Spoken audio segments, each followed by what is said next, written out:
delisted games that you just can't play Digital anymore? games. I buy them, you buy them, everybody buys them. It's pretty much the main way most people play video games nowadays. And what's not to love about digital games? The publishers save on the cost of the disc, case, shipping, etc., and you still pay the full price. Genius.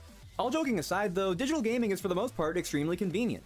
You get to buy whatever games you want, whenever you want. Until you can't anymore. He's definitely not wrong Delisting there. games is what happens when way. publishers decide for some reason or another that they don't want to sell a certain game anymore, so they pull it from digital storefronts. So that's what I want to look at today. A brief overview of just some of the many delisted games that you can't buy anymore. One of the most common examples of delisted games are sports games, but in particular racing games. And this is just because most of these games license out real cars from real manufacturers to put in the games, and those licenses are expensive to pay for and renew.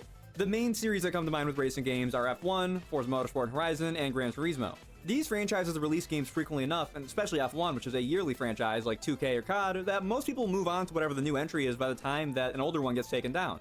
And yeah, it sucks that the old ones get delisted, but the newer games usually just They delisted those games? What? Why? act as replacements for the older ones, so it isn't too big of a deal. The main exception to this is Forza Horizon, since each of those games are set in completely different locales, meaning that alone would be enough for someone to want to go back and play the older games in the series. Like speaking of Forza, Horizon 4 has now been delisted. The only one you can buy digitally off the Xbox Store is Forza Horizon 5. And Forza Horizon 4 is only 5 years old. It's not an incredibly old game. But then there's also times when publishers will just delist older versions of a game if they're going to release a newer version. And Sega is probably the most notorious for this, because they delisted all of the classic Sonic games a couple years ago when the Sonic Origins collection released, so that people going forward would be forced to buy the newer, more expensive version. Stuff like that isn't what I want to talk about today. I'm more interested in more unfortunate cases of games getting delisted, the games that were delisted but got no replacement. One day they were there, and the next, they just vanished. I think it's best to start with one that pretty much everyone is familiar with, Minecraft. You'd have a hard time finding someone under the age of like 35 This was put to a different version, though, in a different launcher. who hasn't played it or at least heard of it, since it's the highest selling single game of all time. Nowadays, Minecraft's player base is split between two main versions. You've got Bedrock, which is on mobile, modern consoles, and PCs, and then there's Java, which is exclusive to PC. But this wasn't always the case. Before Bedrock Edition was made the standard for everything that wasn't Java, every single console had its own completely separate port and version of Minecraft. These are known as the legacy editions of Minecraft, and you can't buy them anymore. Starting in 2017 with the Xbox One edition, Mojang slowly delisted all the legacy versions of Minecraft from their respective consoles to make way for Bedrock and its cross-platform capabilities. And I think it's kind of sad because for a lot of people, myself included, the legacy editions are how they first got into Minecraft. But the legacy editions of Minecraft aren't the only Minecraft games to have been delisted, since the same goes for the Minecraft Story Mode games. The 2 seasons of Minecraft Story Mode were developed by Telltale Games, and this was back when they were at their peak relevance as a studio. I didn't play past the first free episode of the first series back when it was coming out, but I remember hearing a ton of really good things about it. And I remember the one episode that was like a murder mystery with a bunch of big Minecraft YouTubers from the time was a really, really big deal, and it's still probably one of the coolest things to come out of anything Minecraft related. But yeah, back in 2019, due to both the licensing running out and Telltale going a little bankrupt at the time, both seasons of Minecraft Story Mode were delisted, leaving the only way to still play them to buy physical copies of each season. But Minecraft Story Mode wasn't the only Telltale game to get delisted, since practically everything that they made pre The Walking Dead, and even some games released after that point, have been delisted. Games like Back to the Future, Jurassic Park, Game of Thrones, and Guardians of the Galaxy are all Telltale games that got delisted in the months following their closure back in 2018 leading into 2019. Even games that were made by Telltale that aren't in their signature point-and-click style were taken down, like the Poker Night games, which are a duology of poker games featuring characters like Ash from The Evil Dead, GLaDOS, Brock Samson, and Claptrap, just to name a few. They look really fun since they're basically a poker big crossover event game, and it sucks you can't play either of them anymore. And speaking of GLaDOS, Portal is actually the game that got me wanting to make this video in the first place. But Portal not was such just a good Portal game. or the Orange Box, which Portal is included in. Little brief context for this video, I just finished playing through the Half-Life series. I played Half-Life 1 and its expansions on my laptop, and then I played Half-Life 2 and its episodes on the Xbox Series X through the Orange Box, which I have on disc. And playing the Orange Box got me thinking, and I realized that Valve has delisted most of their games off of any digital platform that isn't Steam. And ironically enough, since I used Portal as the segue into this entry, the Portal duology are the 2 Valve games that have managed to stay up, on the Xbox store at least. I don't know if they're on PlayStation. But yeah, the Orange Box has been delisted, meaning that you can't get Half-Life 2, Half-Life 2 episodes, or TF2 digitally anymore on Xbox, and the same goes for CSGO, which is backwards compatible on the Series X, you just can't buy it. The one that hurts the most, though, is that the Left 4 Dead games have both been delisted from the Xbox store. These are some of the best and most replayable zombie games ever made, and now if you want to play them on Xbox, you gotta pay way too much for a used copy. Or you could just get any of the Valve games super cheap on Steam, but let's ignore that. But these are all old games that were available to buy for a super long time before getting delisted. There's also a ton of games that got delisted in only a few years or less, such as Jump Force. Jump Force is an anime crossover fighting game and is basically the Smash Ultimate for Shonen Jump. It has pretty much everyone: Goku, Naruto, Luffy, Jotaro, etc. It was received decently, but it didn't set the gaming world on fire the way it was probably expected to, considering how many different fan bases it caters to, which is how many characters are in it. Plus, there's the fact that it was apparently horrendous for competitive play, which that is a vital thing for the longevity of a fighting game. And then the fact that the game's single-player campaign is super just laughably poorly written, with one of the worst twist villains in any game, probably ever. Like Prometheus, super lame. So yeah, nobody really cared that much about Jump Force. And sure enough, it ended up getting delisted only 3 short years after it first dropped, and the main reason is just all of the licensed characters that are in it. As opposed to something like Smash Ultimate, where Nintendo owns the majority of the characters that are in that game already, Bandai Namco had to license out all the Jump characters. So really a pretty similar situation to how a lot of the racing games end up. I don't know whether they license out each franchise individually, or if they just got them all under the big Shonen Jump umbrella, because I don't know, I didn't work on Jump Force, but it couldn't have been cheap either way. And with the game performing as middlingly as it did, Bandai Namco probably didn't want to continue licensing out the properties for a product they weren't making a profit on. I ended up actually getting both the game and all the DLC for super cheap right when they announced it was getting delisted, and I played it quite a bit with my cousin, and I have to admit, it's not bad. I think it's pretty fun. I can see why I never had much of a competitive scene, but if you treat the game like the video game equivalent of smashing your action figures together, which is what it basically is, you can have a pretty good time with it. It's not bad.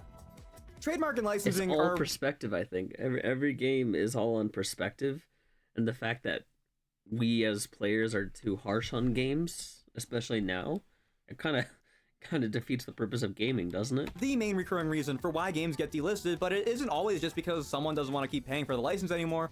Sometimes things are just out of the developers' and publishers' hands, like was the case with one of the most tragic examples of a shutdown in delisted game, Friday the 13th, the game.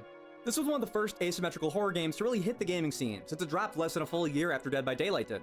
For a good while, these two games were direct competitors with each other, but the two games on an actual gameplay level are too different to compare, in my opinion at least. Dead by Daylight's gameplay and community skew much more competitive, with that game having a very sweaty reputation. I don't know how accurate that is, since I've never played Dead by Daylight. I just know modern Dead by Daylight is a whole different beast than the Dead by Daylight I watched people play on YouTube back in like 2016, 2017.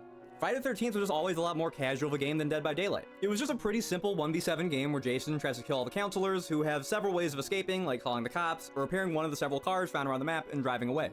The charm in this game comes from just the clear love for the Friday the 13th franchise that oozes from every crack of this game. All the maps and all their main landmark buildings are loving recreations of the locales from the different movies. And the same goes for Jason himself, since you can play as practically every version of the killer. You know, not every movie deserves a game, not every TV show deserves a game, and not every game should have been a game. Save for one main exception, but we'll get to that in a minute.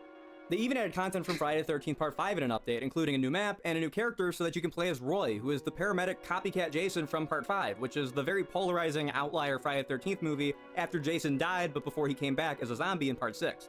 Plus, for the game, they got Kane Hodder, who's the main Jason actor who played him from Part 6 onwards, to do mocap for the game, which is really cool, because he's basically Jason. Another update, a single-player challenge mode was added that let you play as Jason in a couple of different curated scenarios to kill through. And then there was the virtual cabin, which was something that started before the game even came out initially, as sort of an ARG for teasing stuff that would be in the final game. The cabin would get updates over the course of the game's lifespan to tease future content, and the latest iteration of the virtual cabin teased players with the Jason X update, which people were dying for at the time, which was supposed to add the Grendel spaceship from the movie as a map and Uber Jason as the new killer. There was even supposed to be a new game mode called Paranoia that seems like it would have been kind of a lot like Among Us, but before Among Us. For Friday the 13th fans, everything was coming up Millhouse. That was until the lawsuit struck. The Friday the 13th lawsuit was a very messy affair, but the gist of it was that Victor Miller, who wrote the original screenplay for the movie, and Sean Cunningham, who was the director and producer of the movie, were suing each other over who owned the rights to the franchise. One of the side effects of the ongoing lawsuit was that Gun Media and Elphonic, who were the developers and publishers of Friday the 13th, had to stop adding new content to the game. This basically killed any momentum that the game had, and eventually it was forced to get delisted. And then just a few months ago, the servers were completely shut down at the request of the rights holders, meaning that most of the game now is completely unplayable. You can't do anything online in this game. You can't even host private games online. This means that all that you can do in the game is play against bots, you can play the chat. Even if the game goes offline, you think they'd be able to host games with your friends if they have it. Oh my god, they ruined it. The virtual cabin. But since the offline mode doesn't track XP, the actual amount of content that you can use in it is pathetic. Limited. I don't know if my game is just bugged out because obviously I've played the game before and I have most of the Jasons unlocked, but you can only play as the couple that you get to start with, like Part 3 Jason and then Roy you get for free. You can't even play as a counselor in this game anymore since all the versus bots games are just for playing as Jason. This one is just really sad to me because I loved this game back in middle school when it came out, and it was really one of the first things that got me into horror that wasn't Five Nights at Freddy's Jason. This game was really one of the things that turned younger me into a horror fan, and it's just very disheartening to see that it went out the way it did. Since then, Gunn and Ilphonic went their separate ways for a while, with Gunn ending up publishing the Texas Chainsaw Massacre game that started out okay. I played it when it launched on Game Pass, and it was pretty fun, but apparently got worse over time, and now that game has ceased development after like 2 years. Then Ilphonic went on to develop and publish the Killer Clowns from Outer Space game, which I have heard absolutely nothing about, positive or negative. But now the two companies are supposed to be working together again on a new project that a lot of people suspect is Friday the 13th related, so whatever they end up making, I hope it's good.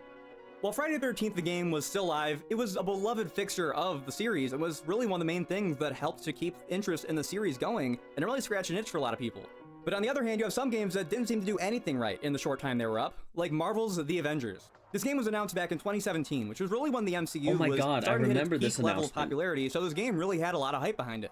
The game wouldn't release until the fall of 2020, and it ended up being a 4-player, third-person looter shooter featuring superheroes, which is now a full bona fide genre, I think. Technically, this looter shooter is what Arc Raiders is now. Technically, isn't it? We've had Avengers, then Gotham Knights, I remember and then this. Suicide Squad Kill the Justice League. All of those games have failed. I don't know why they keep making them.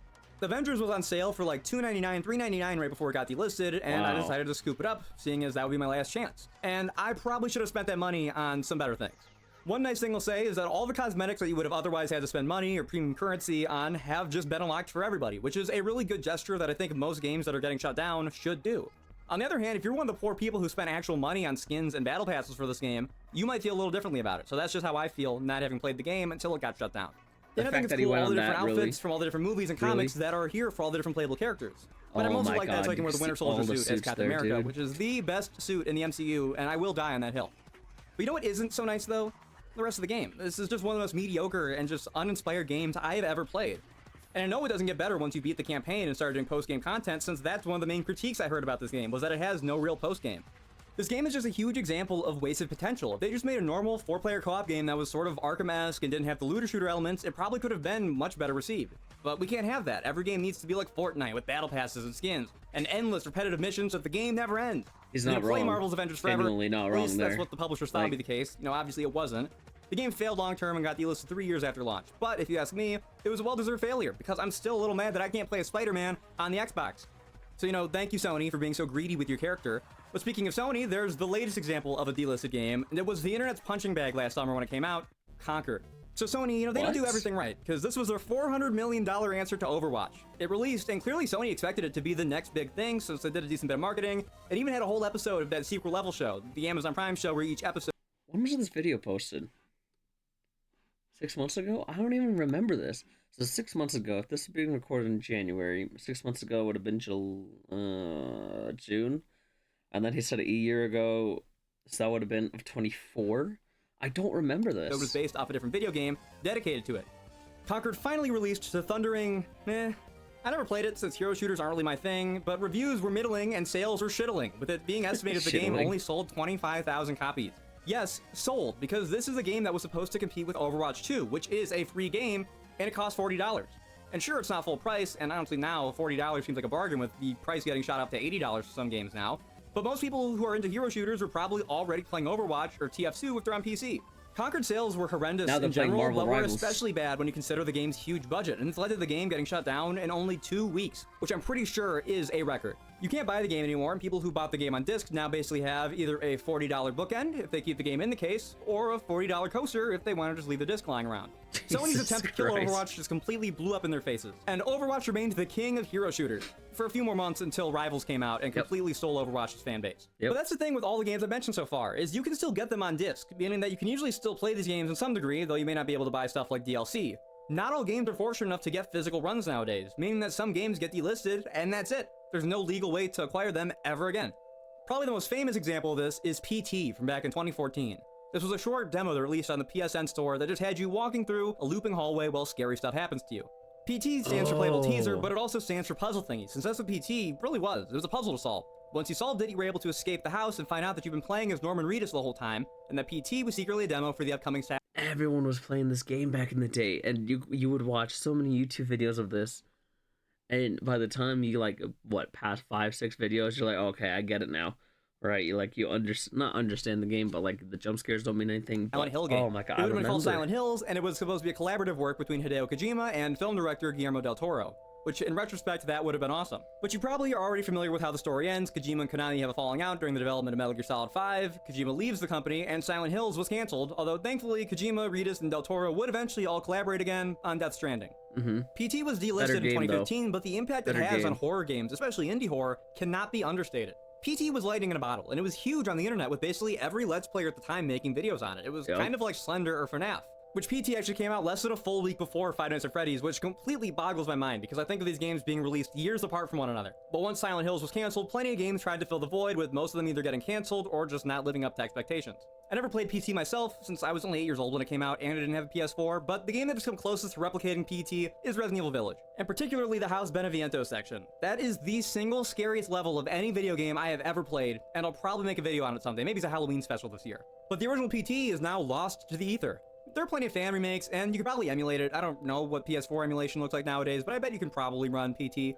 If you want to play the real thing, be prepared to take out a second mortgage, because some people on eBay are charging upwards of $800 for a PS4. What the No, no, no, no, no. You cannot be paying for a game that's $800 when it's probably worth $5 right now.